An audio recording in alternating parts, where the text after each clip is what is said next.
இரண்டு மனமிணைய இணைய இணைய பிறந்த பயனடைய அடைய அடைய ஊர் பார்க்க கை கோர்க்கும் நாள் வந்ததே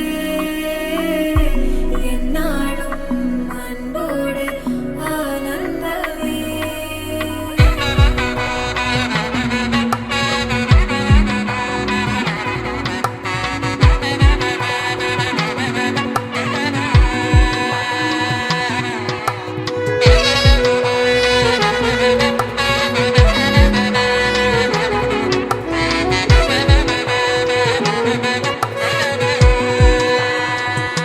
என் கூட்டிலே ஒரு ஓரமாய் இருந்தேனடா கண்ணா, வரமாகவே நீ வந்ததால் திளைத்தேனடா.